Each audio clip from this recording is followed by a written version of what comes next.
आपको कितनी बार कहा है कि मुझसे बिना पूछे मेरे किसी सामान को हाथ मत लगाया कीजिए। मेरे दोस्तों के आने पर आप अपने कमरे से बाहर मत आया कीजिए। उनसे बात मत किया करें। यह सब मुझे पसंद नहीं है। हर काम में रोक टोक मत किया करें। इस तरह की बातें जब बच्चे या नाती पोते घर के बुजुर्गों से कहते हैं तो उनके मन को ठेस पहुंचती है। घर में होने वाला इस तरह का व्यवहार उन्हें अच्छा नहीं लगता। ऐसे में कई बार बुलाने के बावजूद बुजुर्ग दूसरे शहर में रहने वाले अपने बच्चों के पास जाना पसंद नहीं करते, तो कई बार संयुक्त परिवार में ही एक ही छत के नीचे रहकर भी दुखी रहते हैं। हमारे देश में बुजुर्गों को ही घर का मुखिया माना जाता है। बदलते समय के साथ संयुक्त परिवार एकल परिवार में तब्दील होते गए। पति पत्नी और बच्चे के रूप में ही परिवार सिमट गया। ऐसे में बुजुर्ग या तो अपने पुश्तैनी घरों में ही बच्चों और परिवार से दूर रह गए, या जहां वे परिवार के साथ रहने लगे वहां भी उनके हिस्से अकेलापन और दुर्व्यवहार ही आया। नई पीढ़ी और पुरानी सोच के टकराव से भी कई स्थानों पर दुर्व्यवहार उपजा है। नई पीढ़ी नहीं चाहती कि उनके जीवन में कोई भी किसी प्रकार का हस्तक्षेप करे। जब चिंता या समझाइश स्वरूप बड़े कुछ कहते हैं तो बच्चों को वो रोक टोक या स्वतंत्रता के अधिकार का हनन प्रतीत होता है। तब वे चिढ़कर या गुस्से में बड़ों को अक्सर ऐसा कुछ कह देते हैं जो बुजुर्ग के मन पर लंबे समय के लिए टीस बनकर रह जाता है। अधिकांश बुजुर्गों की यह शिकायत होती है कि बच्चे अपना खाली समय मोबाइल या सोशल मीडिया पर अपरिचितों से बात करते हुए गुजार देते हैं, लेकिन माता पिता से बात करने का समय उनके पास नहीं होता। बच्चे नाती पोते जब दफ्तर विद्यालय जाते हैं तो वृद्ध घर पर ही दिन भर अकेले रहते हैं। ऐसे में जब वे लौटते हैं तो घर के बड़ों को उम्मीद होती है कि वे सबसे बात करें, अपनी बात कहें। यहाँ मोबाइल बाधा बन जाता है। बुजुर्ग के प्रति हो रहे दुर्व्यवहार के पीछे एक कारण यह भाव भी है, वर्तमान पीढ़ी को लगता है कि वे सारी दुनिया को जानते समझते हैं। चूंकि वृद्ध तकनीक को, सभ्यता को इतनी आसानी से आत्मसात नहीं कर पाते, इसलिए वे उनकी नज़रों में पुराने हैं।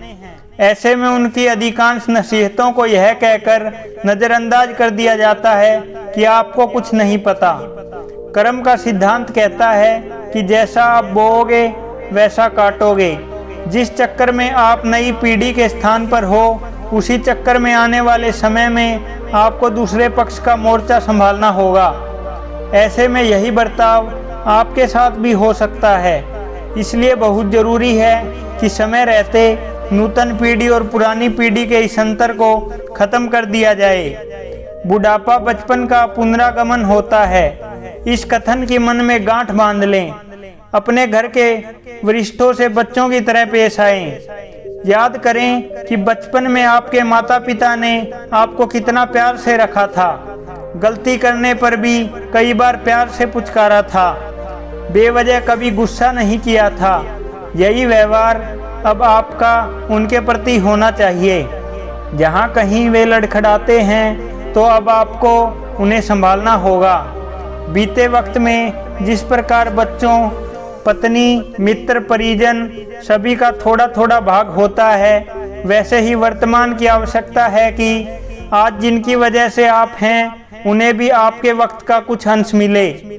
कुछ समय के लिए बुजुर्गों से बात करें, अपनी परेशानियों को साझा करें। ऐसा करने के बाद आप भी अच्छा महसूस करेंगे। यदि आप घर के बड़ों को समय नहीं दे पा रहे हैं तो कोशिश करें कि आपके बच्चे दादा दादी, नाना नानी के साथ ज़्यादा समय बिताएं। ऐसा करने से आपकी चिंता भी दूर हो जाएगी और उनका अकेलापन भी मिटेगा। बचपन से बच्चों के मन में इस बात का बीज डालें कि घर के बड़े उनके माता पिता के जन्मदाता हैं, इसलिए इनका महत्व और सम्मान सदैव अधिक ही रहेगा। कई परिवारों में बच्चों का रवैया बुजुर्गों के प्रति इतना खराब हो जाता है कि कानून की सहायता के इतर कोई विकल्प शेष नहीं रहता। इसी संदर्भ में भारत सरकार द्वारा 2007 में माता पिता और वरिष्ठ नागरिकों का भरण पोषण और कल्याण अधिनियम लागू किया गया था। आंकड़ों के मुताबिक समाज में 10% से भी कम बुजुर्ग दुर्व्यवहार की शिकायत दर्ज करवाते हैं। इसका यह अर्थ नहीं कि मामलों में इतनी कमी है। मनोविशेषज्ञ कहते हैं कि चाहे बच्चे कपूत ही क्यों न हो, माता पिता के मन में उनके लिए हमेशा प्रेम होता है और उनमें बदलाव की उन्हें उम्मीद रहती है। एक दूसरा बिंदु यह भी है कि बुजुर्गों के लिए समाज में मान सम्मान बहुत मायने रखता है और शिकायत दर्ज करने व कानून की सहायता लेने में उनकी यह धारणा भी रहती है कि परिवार का नाम खराब होगा।